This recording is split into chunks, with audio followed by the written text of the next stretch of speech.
Hello, my friends. How are you today? My name is Natasha, and I am the creator and the founder of the Glow Up Method, and I'm so excited to be here with you today. Okay, so I swear sometimes the universe tests me. It's like, oh, okay, you're going to sit here and say these things, and yesterday's episode was all about, when we find ourselves being redirected and, we're on one path, and then suddenly something comes up and there's a detour, a roadblock, an accident, whatever, and you find yourself on another path. Well, yeah, I am on that path.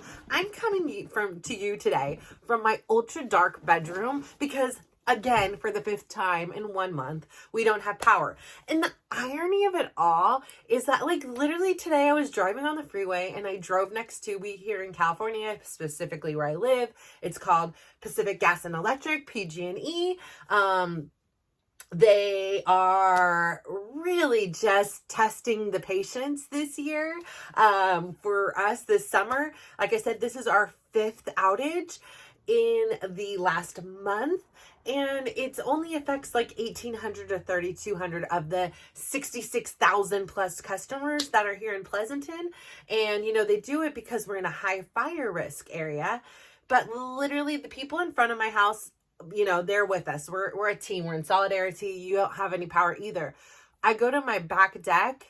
Everybody behind has power. And so it's a real so they're in no danger for a fire, but we are here. There's literally 3 feet between us, and it's no, there is a magical force field and the fire can't go there. And so what happens is it's a known problem. They have these fire wires set super high, or whatever, not fire wires, the electrical wires set really high, so that if anything, a breeze, a squirrel, a turtle, whatever it is, anything comes within a certain radius of it, breathes near it, it shuts the power out.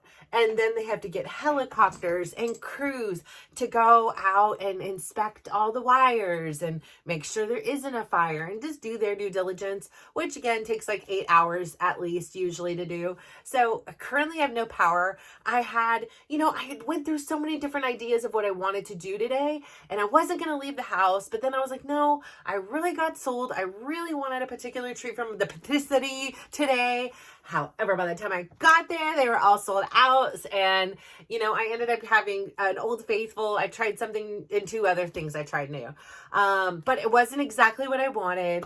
I still dealt with it. I offered to help cook dinner, did my part shopping, which took hours to do. And Dylan had his made because it's these Mongolian bowls. So it's you have a lot of chopping, lots of veggies, and I like to make mine big and scrumptious because I eat it 2 meals in a row. The first day is good. Second day is even better when all the flavor soaks into the noodles. He's midway through my bowl. Poof! Power goes out. So we got no power. So, my daughter comes home. She was out all day working on homework, to have some peace and quiet, because with this many people in the house, there isn't a whole hell of a lot of quiet. Weekends tend to be a bustling time. Dylan's streaming, so he's working. Brad's filming. I'm off doing whatever, procrastinating until I've got to get to work. I debate, do I go to the gym? Do I not go to the gym? Do I just stay home and get all my to-dos done? One was pastries. And, but as I drove on the freeway down to the patisserie, I look over and I see a PG&E truck, and I have this moment.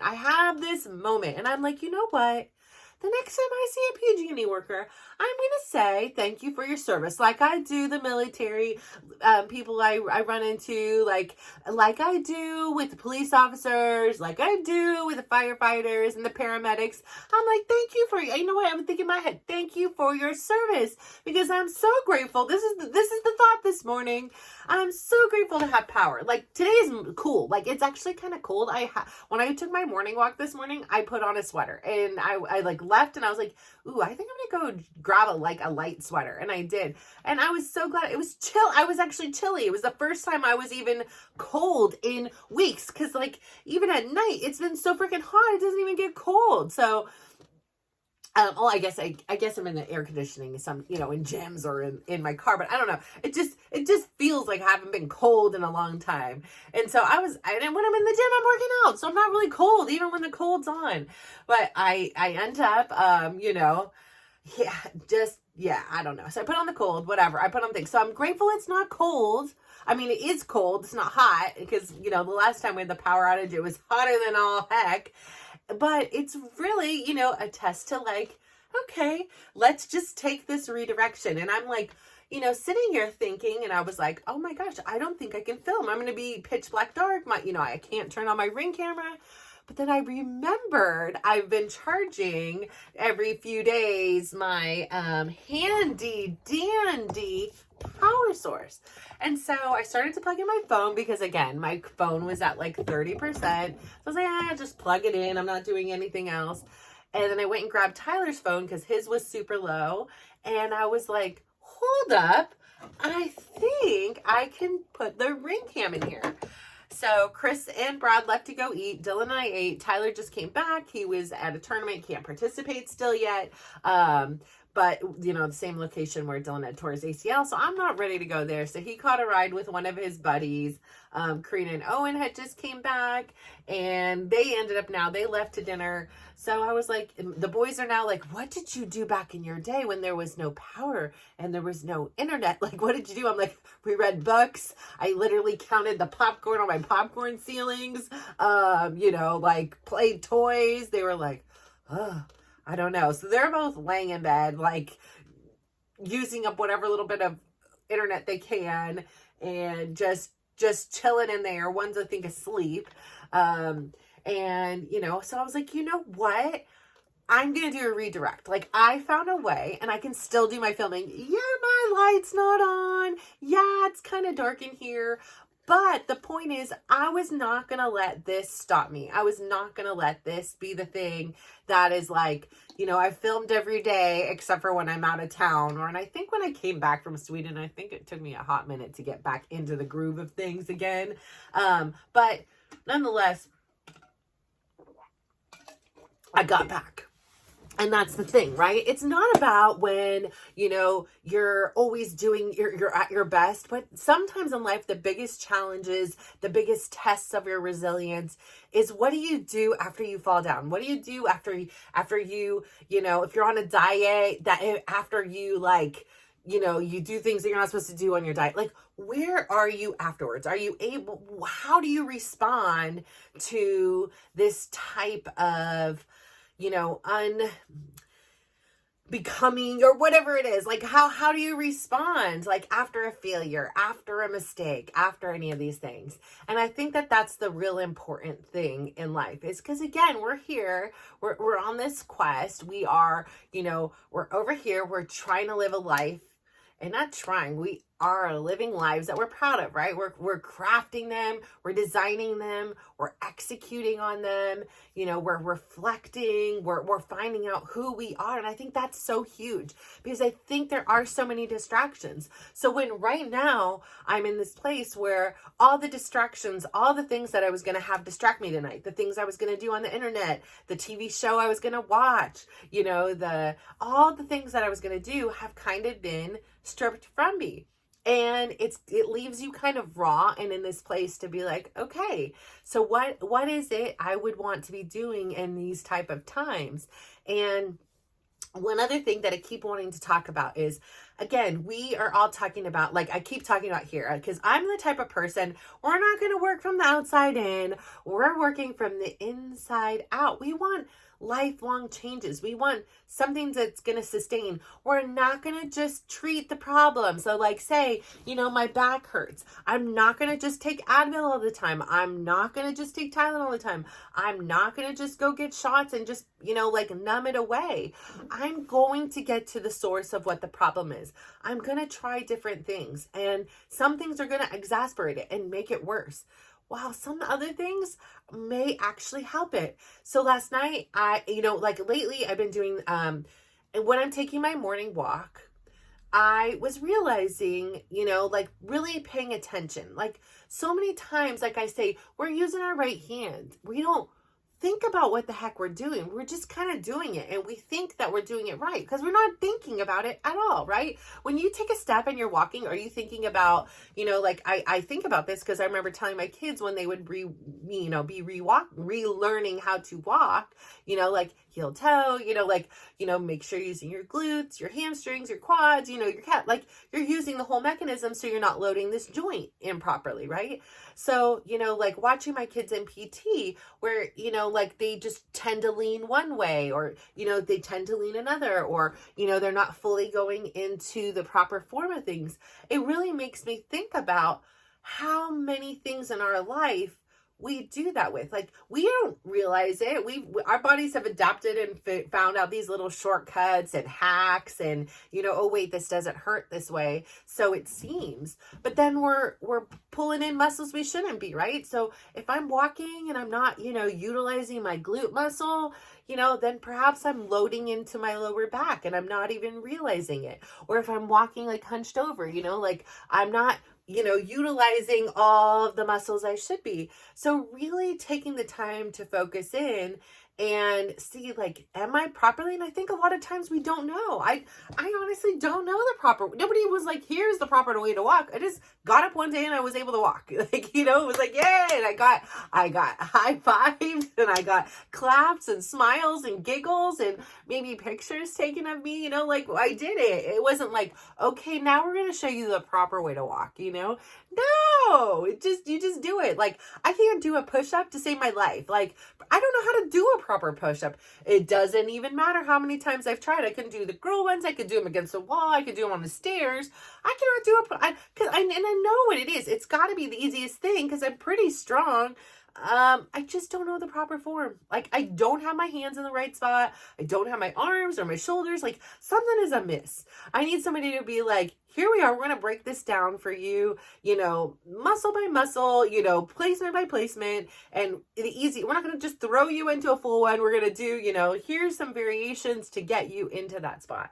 So anyways, I say all that to say there's so many things that I'm learning in my own physical therapy that just naturally I've learned how to do improperly. And it's not that I'm really doing it wrong.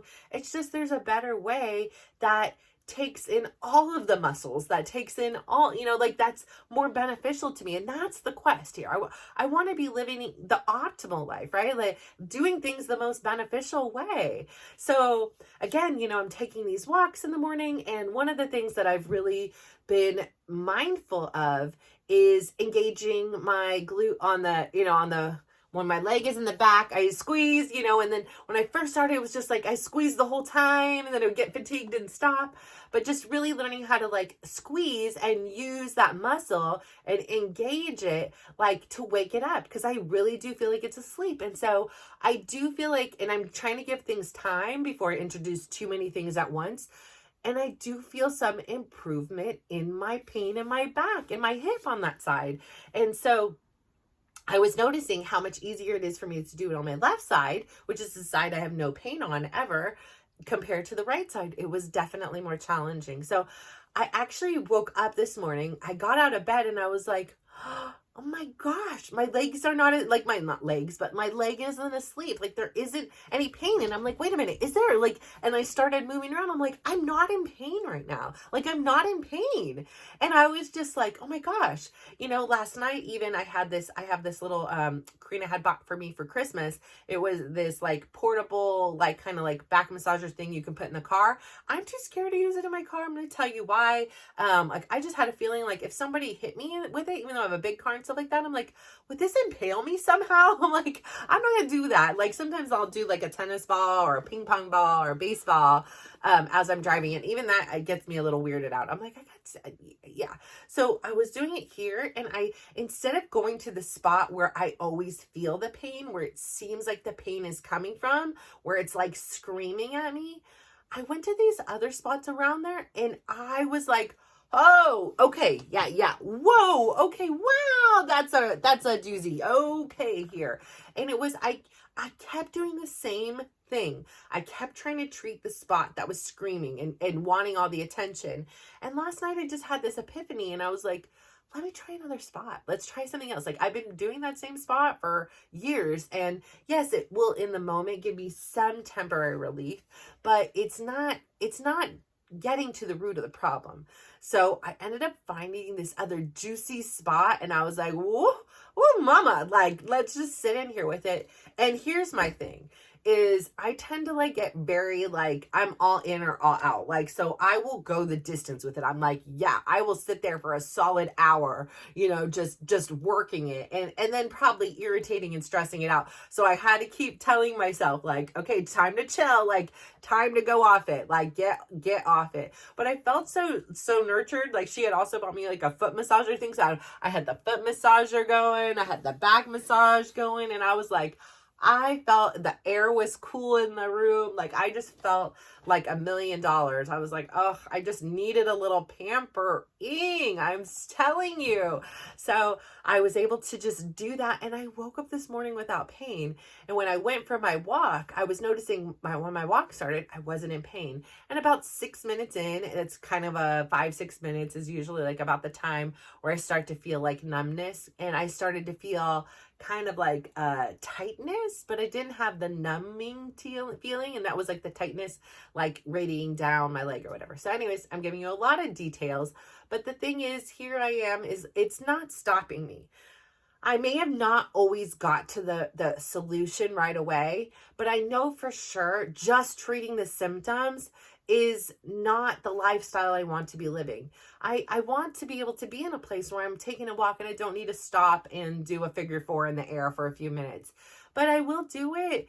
Before I used to be stubborn and I'm like, no, I'm not going to stop. I'm just going to keep walking through it. And I'd be half lifting up my leg because it was numb. And then now I'm like, no, okay, I'll feel it. I'll do a little stretch, and then that'll buy me some more time. And I may need to do it about, a couple more minutes into it, and I'll do it again if it's needed. Sometimes I don't need it. Sometimes it's just that thing. And then not only treating one side, but also treating another that doesn't have any symptoms, because I'm realizing if I'm only treating one side constantly, I'm throwing my body out of balance and out of whack. And the whole goal here, right, is to like be holistic and work together with my body, not against it.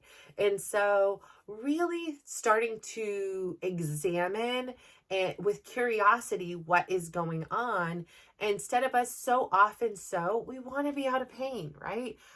We're humans. We want to survive. We don't want to be in pain. We want to thrive. And so sometimes the easy option is to grab the bottle of Advil or grab the Tylenol or, grab something else. But sometimes we really need to sit with it and think, well, what else is going on here? What else could be the culprit of it? It's not just a part of my body that's just pissed off for no reason. Like, it's irritated and inflamed for some reason.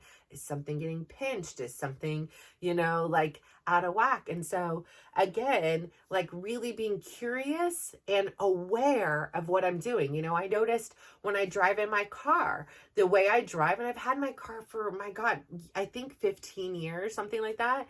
When I drive in my car, I drive like this. And so when I drive like that, I'm like, is this what's causing me to have some scoliosis over here? Because like I'm sitting here, I'm leaning on my side console, I'm driving, and even if I've got both hands on the steering wheel, I'm still leaning. So really lately been really trying to be cognizant of how to sit with a proper posture that is beneficial to me, that is beneficial to the future. The future Natasha is going to thank me. When I'm on my walks, one of my favorite things about being on the walks is observing how many elderly people are out walking. I see way more. The ratio of elderly to young people, significantly more.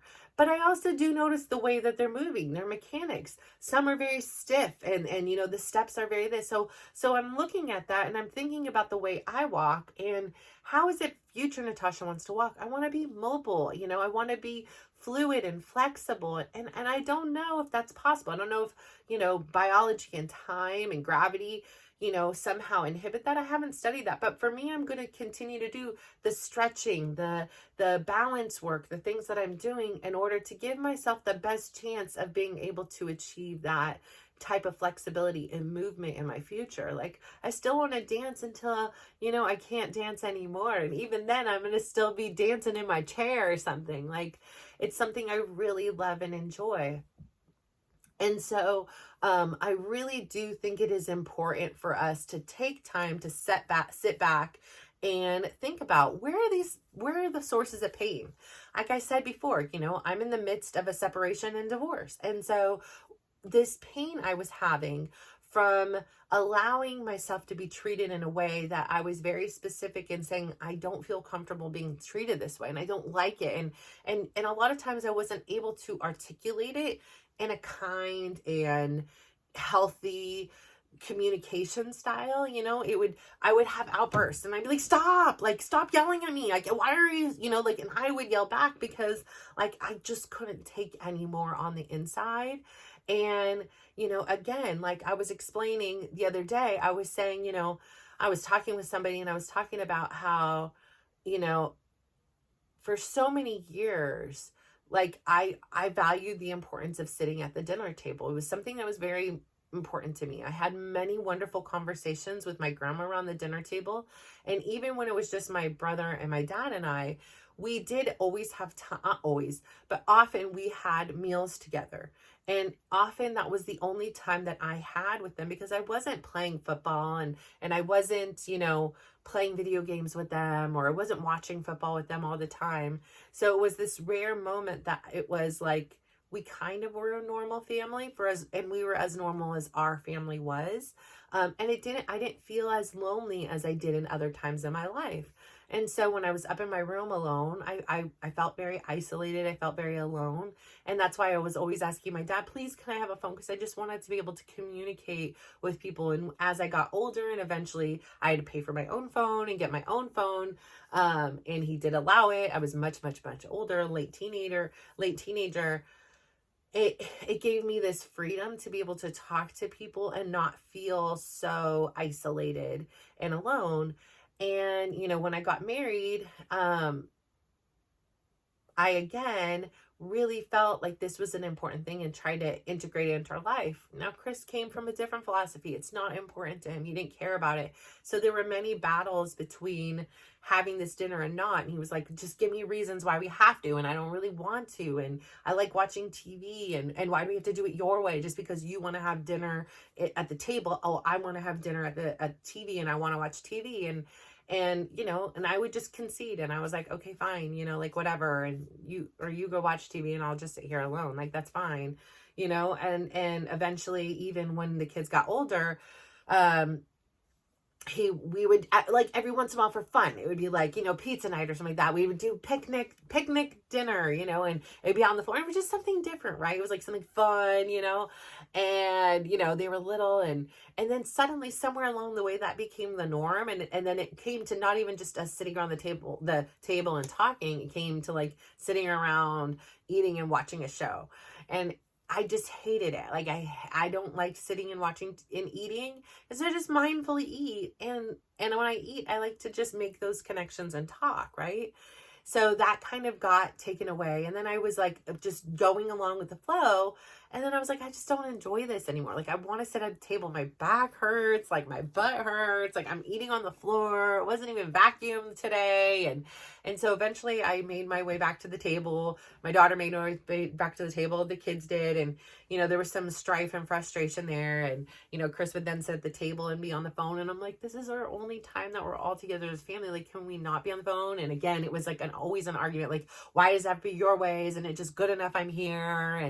And it was just a never ending battle. And I would feel myself just shutting down and getting like really quiet and sad and withdrawing. And what I've learned along this process is I was sitting at that table a few years, like right before I ended up driving to that mountain.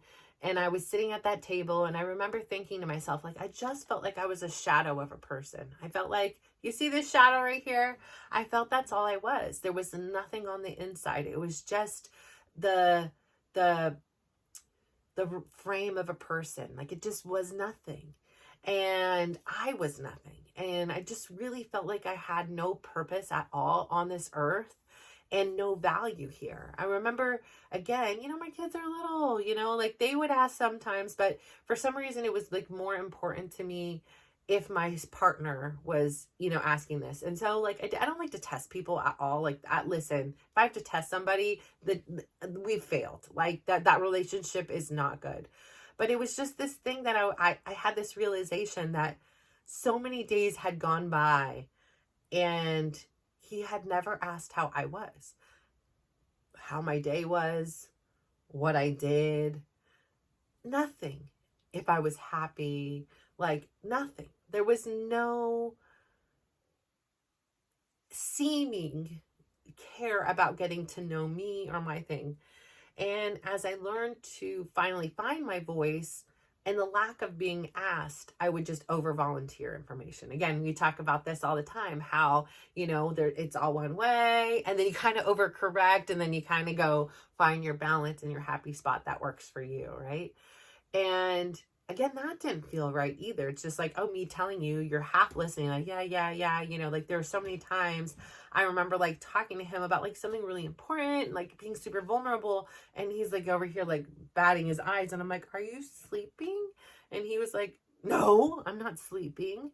And I'm like, you're closing your eyes. Like if this conversation's not a good time or whatever, just let me know. And he's like, see, that's what I said. You're just never happy. And it just, again, like I can go into a gazillion stories about this, but all I can say is I really, for so many years, was trying to avoid the pain. I thought that the pain of divorcing, of separating, of being the reason my family was no longer together, being the reason why he was sad or upset or anything like that, was so impossible to consider. It filled me with guilt for even thinking about it, that I'm just so grateful I'm at the point now where I no longer am just trying to Advil, Tylenol away the pain. Like I did so much to ignore the pain, so much to distract myself from the pain of that relationship, that I'm so grateful now to be on the other side. And I know there's a lot of logistics and schematics that must go on to, finally finalize it. We're still cohabitating. We are still co-parenting. But each day that goes on, I do feel stronger and more resilient and more confident that I can navigate these waters alone. And it is a reminder, I did navigate these waters alone for a long time. This is not something new for me. And, while I may have had a title of being somebody's wife and somebody being my husband, and there were some perks, right? Like he'd kill a bug here or there for me. There were definitely, some great things, that I benefited from. But overall, my soul was just so broken because I wasn't seen, I wasn't heard, and anytime I would try to explain that, like, here's what I need a partner, like for me, that asks how my day is. I need a partner who like is genuinely curious how I am. Like I need a partner who isn't out there when there's a whole world that could be bashing me, joining in on the bashing and actually starting the bashing with other people and then coming home and pretending you're my friend to my face. Like I just really don't deal well with that. You either like me or you don't. I either like you or you don't. And that's okay. Like there's nothing wrong with like different personalities meshing or not.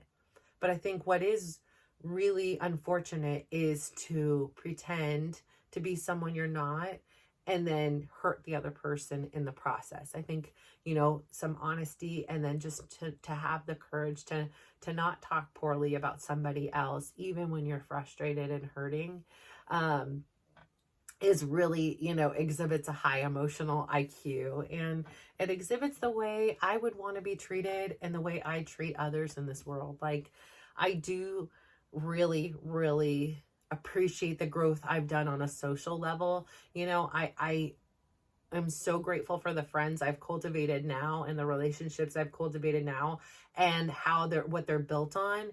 It really means a lot. Like going into the dance classes and being able to have friends across all different kinds of, groups. And I don't care, I get invited to things. I don't get invited to things. I get a spot held for me. I don't get a spot held. Like it's okay. Like, all of it is okay. We are all going through things. And, like, I love that there is this little bit of a home base for me where I can go and be vulnerable and be myself and know that, I have people that do care for me that will reach out, and, I reach out to as well. So it's a very supportive community, and not always having a supportive community in which I've chosen, like, it has been really, really a great reminder that, like, just because I had a lot of relationships with people who I attracted when I was broken that were also broken, it doesn't mean that all relationships are broken. It doesn't mean all hope is lost. It just means that's where I was. And those were the lessons I and they needed to learn from one another. And now is a time for growth and progress. And I'm really excited for that. And I'm excited to see all the new relationships that will come out of this. And I'm so excited to say that I did this. Like, I recorded this. Like, I figured out a way when there was a part of me that was like, okay, I'm just not gonna be able to film today. It's dark. I can't sit here in the dark. But I found a way. So even though life redirected me in a different path, my resilience came in strong to say, hey, here's an option. My brain was open to different things and not just distracted by the sorrow and the irritation of, not being able to do it, that I was so blinded by all the negativity. I couldn't see the magic of a power source that was right in front of my own eyes. So I was able to see that. And I think that too, my mindfulness practice, I think that too, my openness, my curiosity, my willingness to take the redirection as a blessing instead of a curse, and to see where the path will take you. So I say all that to say thank you so much for tuning in today. I am so stinking proud of you. I hope that you are displaying some form of resilience, and know that you are a total baddie in there. You can get whatever done you want in your life. And so I really appreciate you. Thank you so much. Please go out there today, give somebody a big smile, give them a compliment, and just watch how they glow up. So thank you. Bye.